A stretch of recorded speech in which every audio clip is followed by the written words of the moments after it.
नमस्कार दोस्तों, स्वागत है आपका गवर्नमेंट प्रिपरेशन अड्डा पर। आज की इस वीडियो में हम 24 फरवरी के इम्पोर्टेंट करंट अफेयर्स डिस्कस करेंगे। अगर आपको इस इम्पोर्टेंट करंट अफेयर्स की पीडीएफ चाहिए तो आप हमारे टेलीग्राम चैनल को ज्वाइन कर सकते हैं, वहां से आप पीडीएफ मिल जाएगी।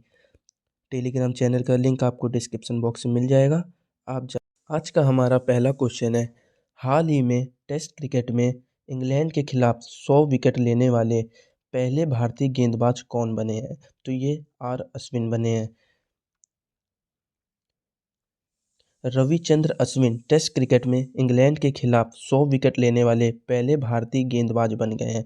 इससे पहले कोई भी भारतीय गेंदबाज इंग्लैंड के खिलाफ 100 विकेट तक नहीं पहुंचा था। हाल ही में अश्विन ने अपने 500 टेस्ट विकेट पूरे किए हैं। अश्विन इंग्लैंड और भारत के बीच हुए टेस्ट मैचों में 100 विकेट लेने वाले सिर्फ दूसरे गेंदबाज हैं। इस लिस्ट में उनसे आगे सिर्फ जेम्स एंडरसन है, जिन्होंने 145 विकेट लिया है। यह इंग्लैंड के खिलाड़ी हैं, जेम्स एंडरसन। अगला क्वेश्चन देखते हैं,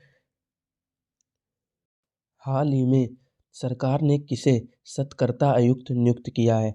तो यह है एएस राजीव। आइए इसके कुछ इम्पोर्टेंट पॉइंट्स हैं, वो भी हम डिस्कस करेंगे। उपेंद्र द्विवेदी ने सेना के उप प्रमुख का पदभार संभाला है। नवाब सलाम को आईसीजे का नया अध्यक्ष चुना गया है। आईसीजे का फुल फॉर्म है इंटरनेशनल कोर्ट ऑफ जस्टिस, जिसे नया अध्यक्ष चुना गया है नवाब सलाम को। बोइंग डिफेंस इंडिया के प्रबंध निदेशक निखिल जोशी बने हैं। एसबीआई कैपिटल्स मार्केट का नया MD and CEO Virendra Bansal को नियुक्त किया गया है। दक्षिण रेलवे की पहली ट्रांसवुमन टीटीई सिंधु गणपति नियुक्त हुई हैं। फिट इंडिया मूवमेंट के ब्रांड एम्बेसडर कौन बने हैं? नरेंद्र कुमार यादव। अगला क्वेश्चन देखते हैं,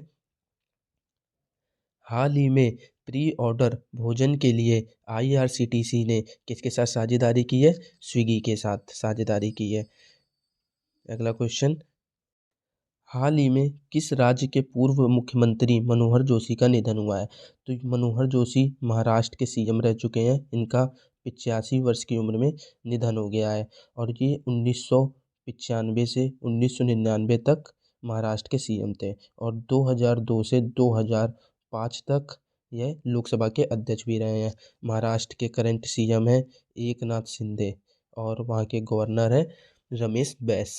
अगला क्वेश्चन देखते हैं, कुछ इंपॉर्टेंट पॉइंट है महाराष्ट्र से रिलेटेड, वो भी देख लेते हैं। महाराष्ट्र सरकार ने स्वास्थ्य और शिक्षा के क्षेत्र में एआई के उपयोग के लिए गूगल के साथ समझौता किया है। महाराष्ट्र सरकार ने मुख्यमंत्री व्योश्री योजना शुरू करने का फैसला किया है। 27वें राष्ट्रीय युवा महोत्सव का आयोजन नासिक में किया गया। महाराष्ट्र पुलिस का नया डीजीपी रश्मि शुक्ला को नियुक्त किया गया है। ये इंपॉर्टेंट है, आप याद कर लीजिएगा। नया डीजीपी किसे नियुक्त किया गया है? रश्मि शुक्ला को। अगला क्वेश्चन देखते हैं, हाल ही में किस देश की निजी कंपनी ने चांद पर पहला कॉमर्शियल अंतरिक्ष यान उतारकर इतिहास रचा है? तो अमेरिका ने रचा है। कुछ इंपॉर्टेंट पॉइंट्स हैं, वो भी हम देख लेते हैं। अमेरिका ने भारत को 31 प्रेडिटर ड्रोन बेचने की मंजूरी दी है। स्टार्टअप फंडिंग वैश्विक रैंकिंग 2023 में अमेरिका शीर्ष पर रहा है। भारत और अमेरिका के बीच संयुक्त अभ्यास वज्र प्रहार उमरोई मेघालय में हुआ है। फिनटेक यूनिकॉर्न के मामले में यूएसए शीर्ष पर रहा है। भारत के बाहर डॉक्टर भीमराव अंबेडकर की सबसे बड़ी प्रतिमा का अनावरण मैरीलैंड अमेरिका में किया गया है। अगला क्वेश्चन देखते हैं, हाल हाल ही में नरेंद्र नारायण यादव को किस राज्य की विधानसभा का अध्यक्ष चुना गया है? उपाध्यक्ष चुना गया, तो वह बिहार के हैं। बिहार के सीएम कौन है इस समय? नीतीश कुमार। और वहाँ के गवर्नर कौन है? तो गवर्नर है राजेंद्र अरलेकर। कुछ इंपॉर्टेंट पॉइंट्स हैं, वो देख लेते हैं। बिहार में 3 दिवसीय नागी पक्षी महोत्सव शुरू हुआ है। नंद किशोर यादव को बिहार की विधानसभा का अध्यक्ष चुना गया है। देश का पहला तांबे का आवरण वाला बापू टावर पटना के गर्दनी बाग में बनाया गया है। COP 28 में बिहार को नवीकरण प्रयासों के लिए अंतर्राष्ट्रीय सम्मान मिला है। अगला क्वेश्चन देखते हैं, हाल ही में कौन स्वदेशी लेजर हथियार दुर्गा 2 का परीक्षण करेगा? तो डीआरडीओ करेगा। डीआरडीओ की फुल फॉर्म क्या है? Defence research and development organisation. इसका हेडक्वार्टर कहाँ है? तो न्यू दिल्ली में है। और इसके चेयरमैन कौन है? समीर वी कामत है। अगला क्वेश्चन देखते हैं। हाल ही में एडीबी ने किस राज्य को फिनटेक उन्नति के लिए $23 मिलियन का फंड दिया है? तो ये गुजरात को दिया है। एडीबी का फुल फॉर्म है एशियन डेवलपमेंट बैंक। इसका हेडक्वार्टर फिलीपींस में है। कुछ इंपॉर्टेंट पॉइंट्स हैं वो देख लेते हैं। राजकोट स्टेडियम का नाम निरंजन शाह के नाम पर रखा जाएगा। गुजरात के फल कच्छी खरीक को जीआई टैग मिला है। भारत का सबसे बड़ा थिएटर फेस्टिवल भारत रंग महोत्सव कच्छ में शुरू हुआ है। दक्षिण कोरियाई कंपनी सिमेटेक गुजरात के सानंद में सेमीकंडक्टर संयंत्र स्थापित करेगी। एनएचपीसी ने गुजरात में कुप्पा हाइड्रो स्टोरेज परियोजना का निर्माण करेगी। अगला क्वेश्चन देखते हैं। मून मैन ऑफ इंडिया के नाम से किन्हें जाना जाता है? एम अन्ना दुरई को जाना जाता है। और कुछ है, मिसाइल मैन ऑफ इंडिया के नाम से किसे जाना जाता है? तो ये तो आप सबको पता ही होगा, डॉक्टर एपीजे अब्दुल कलाम जी को। मिसाइल वुमेन ऑफ इंडिया के नाम से टेसी थॉमस को जाना जाता है। साइक्लोन मैन ऑफ इंडिया के नाम से मृत्युंजय महापात्र को जाना जाता है। Mrityunjay Mahapatra. Rocket man of India के नाम से किसे जाना था? के सीवान को। चेयरमैन रहे थे इसरो के पूर्व चेयरमैन हाल ही में। और moon man of India M Annadurai को। हाल ही में विश्व शांति और समझ दिवस कब मनाया गया है? तो 23 फरवरी को मनाया गया है विश्व शांति और समझ दिवस। अगला क्वेश्चन देखते हैं। 11 मार्च 2024 में गीता महोत्सव के 5वें संस्करण का आयोजन कहाँ पर किया गया है? तो ये श्रीलंका में किया गया है 5वें संस्करण का आयोजन। कुछ इंपॉर्टेंट पॉइंट्स हैं वो भी देख लेते हैं। अंतर्राष्ट्रीय गीता महोत्सव का 5वां संस्करण 1 से 3 मार्च तक श्रीलंका में आयोजित होगा। और अंतर्राष्ट्रीय गीता महोत्सव 2023 में जो था वो हरियाणा में कुरुक्षेत्र में मनाया था। इसका पार्टनर था जो असम। अंतर्राष्ट्रीय गीता महोत्सव इसकी शुरुआत जो हुई थी 1989 में हुई थी। इसे राष्ट्रीय उत्सव घोषित किया गया 2002 में। अंतर्राष्ट्रीय स्तर का दर्जा मिला था इसे 2016 में। 2019 में यह त्यौहार देश के बाहर पहली बार मॉरिशस में और लंदन में मनाया गया था। 2023 में ऑस्ट्रेलिया में और अब 2024 में श्रीलंका में मनाया जा रहा है।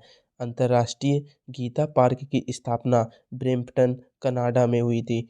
और Gandhi peace prize 2021 Gita Press Gorakhpur को मिला है। अगला क्वेश्चन देखते हैं। फरवरी 2024 में दोस्ती 16 अभ्यास का आयोजन कहाँ किया गया है? मालदीव में। दोस्ती एक्सरसाइज ये 2024 में है। 16वां एडिशन है। और इंडिया मालदीव और श्रीलंका के बीच है 22 से 25 फरवरी के बीच। ये एक द्विवार्षिक अभ्यास है। दोस्ती पहली बार 1991 में ये अभ्यास किया गया था। भारत और मालदीव के तटरक्षक बलों के बीच यह शुरू हुआ और फिर 2012 में श्रीलंका भी इसमें शामिल हो गया। अगला क्वेश्चन देखते हैं। हाल ही में चांद के साउथ पोल पर उतरने वाला दूसरा देश कौन बना है? तो आपको पता है पहला देश तो हमारा इंडिया ही है, भारत सबसे महान। और दूसरा देश जो बना है वो है यूएसए। कुछ इंपॉर्टेंट पॉइंट्स है वो देखते हैं। 23 फरवरी को अमेरिका की Houston based private company Intuitive Machines का लैंडर ओडिसियस चंद्रमा के साउथ पोल पर लैंड हो गया। इसे 15 फरवरी 2024 को लॉन्च किया गया था। ओडिसियस मून लैंडिंग करने वाला किसी प्राइवेट कंपनी का पहला स्पेसक्राफ्ट बन गया है। अमेरिका दूसरा देश है जो चंद्रमा के साउथ पोल पर उतरा है। इससे पहले 23 अगस्त 2023 को भारत के चंद्रयान-3 की साउथ पोल पर सफल लैंडिंग हुई थी। लैंडिंग से पहले ओडिसियस के नेविगेशन सिस्टम में कुछ खराबी आई थी, जिसके बावजूद लैंडिंग कराई गई। ओडिसियस मून मिशन का मकसद चांद पर मौजूद धूल की स्टडी करना है। ओडिसियस जिस जगह पर लैंड हुआ है उसे माला पार्ट के नाम से जाना जाता है। यहाँ सूरज की रोशनी नहीं पहुँचती है। अब चंद्रमा की बात आई है तो हम चंद्रयान-3 के बारे में भी जान लेते हैं। हमारा जो चंद्रयान-3 था वो 14 जुलाई को लॉन्च किया गया था और 23 अगस्त को उतरा था, इसलिए 23 अगस्त को अब हम राष्ट्रीय अंतरिक्ष दिवस मनाते हैं। कहाँ से लॉन्च किया गया था? राष्ट्र सतीश धवन अंतरिक्ष केंद्र से। किस रॉकेट से? LVM-3M4, जिसे नाम दिया गया था बाहुबली। इसका लैंडर जो था वो विक्रम था और रोवर प्रज्ञान था। और इसके जो प्रोजेक्ट डायरेक्टर थे पी वीर मुथुवेल, ये एग्जाम में पूछा जा चुका है। इसके प्रोजेक्ट डायरेक्टर कौन थे? पी वीर मुथुवेल। C3 चंद्रयान 3 को चंद्रमा पर जिस स्थान पे उतारा उसे नाम दिया गया शिव शक्ति। अगला क्वेश्चन देखते हैं।